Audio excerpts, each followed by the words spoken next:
ತ್ರಿಲಿಂಗೇಶ್ವರ ವಿದ್ಯಾವರ್ಧಕ ಸಂಸ್ಥೆ ವತಿಯಿಂದ 50ನೇ ವಾರ್ಷಿಕೋತ್ಸವ ಸಮಾರಂಭ. ಕೊಪ್ಪಳ ಜಿಲ್ಲೆ ಯಲಬುರ್ಗಾ ತಾಲೂಕಿನ ಮುಧೋಳ ಗ್ರಾಮದಲ್ಲಿ ಈ ಕಾರ್ಯಕ್ರಮವನ್ನು ಏರ್ಪಡಿಸಲಾಗಿತ್ತು. ಸೋಮವಾರ ಬೆಳಗ್ಗೆ 10 ಗಂಟೆಗೆ ಕಾರ್ಯಕ್ರಮ ನಡೆದಿದ್ದು, ಇನ್ನು ಕಾರ್ಯಕ್ರಮದ ದಿವ್ಯ ಸಾನ್ನಿಧ್ಯವನ್ನು ಬಸವಲಿಂಗೇಶ್ವರ ಶಿವಾಚಾರ್ಯ ಮಹಾಸ್ವಾಮಿಗಳು, ಶ್ರೀಧರ ಮುರುಡಿ ಹಿರೇಮಠ ಯಲಬುರ್ಗಾ, ಇನ್ನು ವೀರ ಸಂಗಮೇಶ್ವರ ಶಿವಾಚಾರ್ಯ ಮಹಾಸ್ವಾಮಿಗಳು ಹಿರೇಮಠ ಚಳಗೇರಿ, ಇನ್ನು ಪೂಜ್ಯ ಶ್ರೀ ಡಾಕ್ಟರ್ ಕಲ್ಯಾಣ ಸಿರಿ ಭಂತೇಣ ವಿಶ್ವಮೇತ್ರಿ ಬುದ್ಧ ವಿಹಾರ ಮೈಸೂರು ಅವರು ವಹಿಸಿದ್ರು. ಮುಖ್ಯ ಅತಿಥಿಗಳಾಗಿ ಕಾರ್ಯಕ್ರಮಕ್ಕೆ ಶ್ರೀಮತಿ ಕವಿತಾ ಮಿಶ್ರಾ ಕೃಷಿ ತಜ್ಞರು, ಶ್ರೀಮತಿ ಲೀಲಾ ಮಲ್ಲಿಕಾರ್ಜುನ ಶಿಕ್ಷಣ ತಜ್ಞರು, ಇನ್ನು ವಿದ್ಯಾರ್ಥಿಗಳೊಂದಿಗೆ ಇದೇ ಸಮಯದಲ್ಲಿ ಸಂವಾದ ಕಾರ್ಯಕ್ರಮವನ್ನು ಮಧ್ಯಾಹ್ನ 3 ಗಂಟೆಗೆ ಏರ್ಪಡಿಸಲಾಗಿತ್ತು. ಇನ್ನು ಈ ಕಾರ್ಯಕ್ರಮಕ್ಕೆ ಶ್ರೀ ಗೌರಿ ಶಕ್ಕಿ ಪತ್ರಕರ್ತರು, ಸುದ್ದಿ ನಿರೂಪಕರು, ಸಂಸ್ಥಾಪಕರು, ಸಿಇಒ ಬೆಂಗಳೂರು, ಉಪನ್ಯಾಸ ಜಾನಪದ ಸಾಹಿತ್ಯದಲ್ಲಿ ಜೀವನ ಮೌಲ್ಯಗಳು ಡಾಕ್ಟರ್ ಜೀವನ ಸಭವಾಲಿಕರ ಚಿನ್ನಾಳ ಸದಸ್ಯರು, ಕರ್ನಾಟಕ ಜಾನಪದ ಅಕಾಡೆಮಿ, ಇನ್ನು ಸಂಜೆ ಸಾಂಸ್ಕೃತಿಕ ಕಾರ್ಯಕ್ರಮಗಳನ್ನು ಸಹ ಏರ್ಪಡಿಸಲಾಗಿತ್ತು. ತ್ರಿಲಿಂಗೇಶ್ವರ ಪ್ರೌಢಶಾಲೆಯ ವಿದ್ಯಾರ್ಥಿಗಳಿಂದ ಸಾಂಸ್ಕೃತಿಕ ಕಾರ್ಯಕ್ರಮಗಳು ನಡೆದವು. ಕಾರ್ಯಕ್ರಮವನ್ನು ಆಯೋಜನೆ ಮಾಡಿರುವವರು ತ್ರಿಲಿಂಗೇಶ್ವರ ಶಾಲೆಯ ಅಧ್ಯಕ್ಷರಾದ ಚಂದ್ರಶೇಖರ್ ದೇಸಾಯಿ ಕಾರ್ಯಕ್ರಮದಲ್ಲಿ ಪಾಲ್ಗೊಂಡು ಕಾರ್ಯಕ್ರಮವನ್ನು ಯಶಸ್ವಿಗೊಳಿಸಿದರು. ವರದಿ ಶಶಿಧರ್ ಹೊಸಮನಿ, ಕೊಪ್ಪಳ ಜಿಲ್ಲಾ, ಯಲಬುರ್ಗಾ. ವರದಿಗಾರರು ಜೈ ಭೀಮ್ ನ್ಯೂಸ್. ಶಾಲೆ ಇದೆ, ಪುಟ್ಟ ಶಾಲೆ ಇದೆ.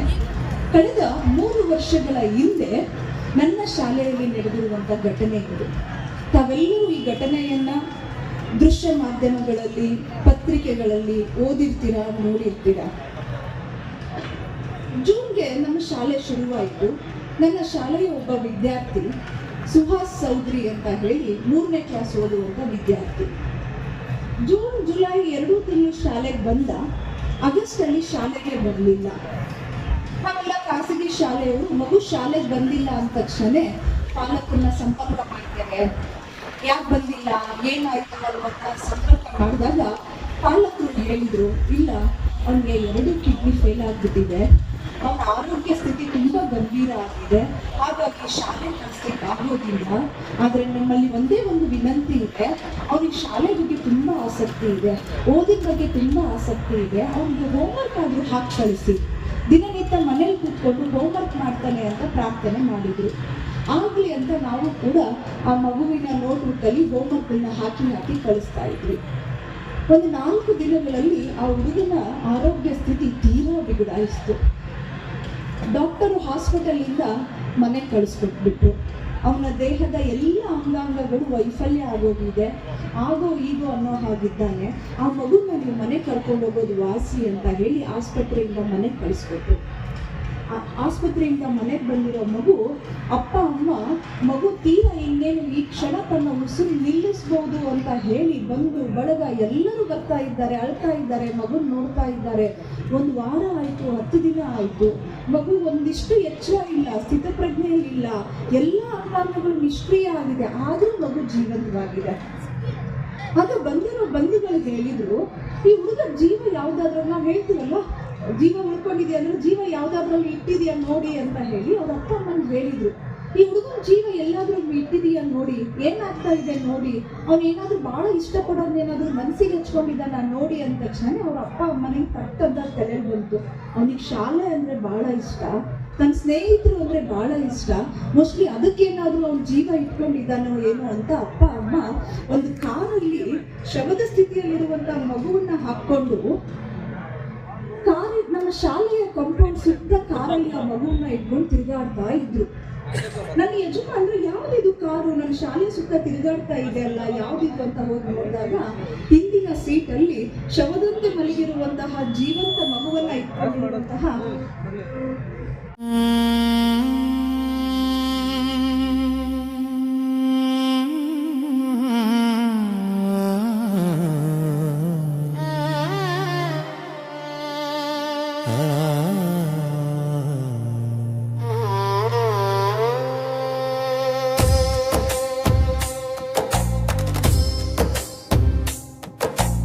ಅಕ್ಷರದ ಅರಮನೆಗೆ ಸುವರ್ಣದ ಸಂಭ್ರಮ, ನೆನೆವ ಮಧುರ ಘಳಿಗೆಯಾದ್ಯರುಗೈದ ವಿಕ್ರಮ.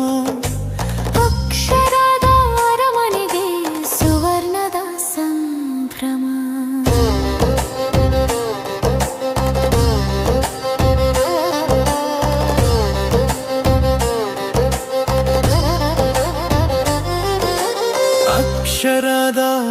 ಅರಮನೆಗೆ ಸುವರ್ಣದ ಸಂಭ್ರಮ ನೆನೆವ ಮಧುರ ಘಳಿಗೆಯ ತೆರುಗೈದ ವಿಕ್ರಮ ಅಕ್ಷರದ ಅರಮನೆಗೆ ಸುವರ್ಣದ ಸಂಭ್ರಮ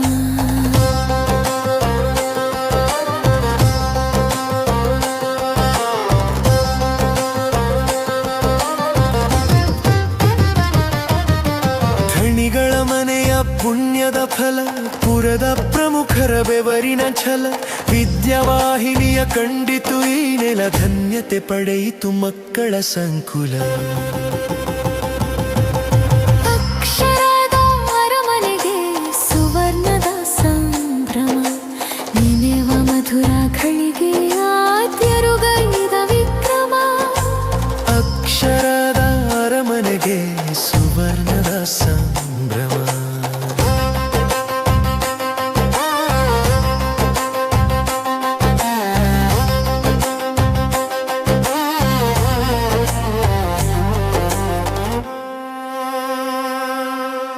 ಎದೆಗೆ ಹದವಾಗಿ ಬಿತ್ತಿದೆ ಅಕ್ಕರ ಕರುಣಿಸಿ ಹರಸಿ ಘನ ಸಂಸ್ಕಾರ ಪೀಳಿಗೆಗಳ ಬೆಳೆಸಿದ ಜತ್ನದ ಗರ ತೀರಿಸಲ ಸದಳ ಇದರ ಋಣ ಭಾರರ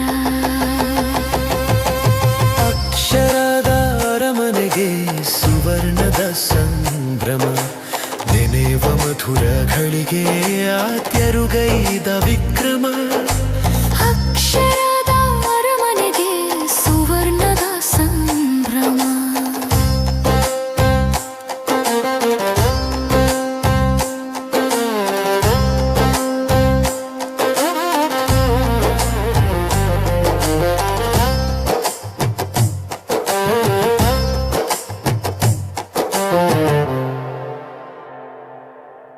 ಬೆಳಕಿನ ಆಶೀರ್ವಾದವ ಸುರಿಸಿ ಬದುಕಿನ ಕತ್ತಲ ಕಸವ ಗುಡಿಸಿ ಮುಗಿಲ ಹಿಡಿವ ಕನಸನ ಸ್ಫುರಿಸಿ ದಕ್ಕಿಸಿದ ಏಣಿಯ ಬಂದು ಸ್ಮರಿಸಿ ಅಕ್ಷರದ ಅರಮನೆಗೆ ಸುವರ್ಣದ ಸಂಭ್ರಮ ನೆನೆವ ಮಧುರ ಘಳಿಗೆಯ ತೆರುಗೈದ ವಿಕ್ರಮ ಅಕ್ಷರದ ಅರಮನೆಗೆ ಸುವರ್ಣದ ಸಂಭ್ರಮ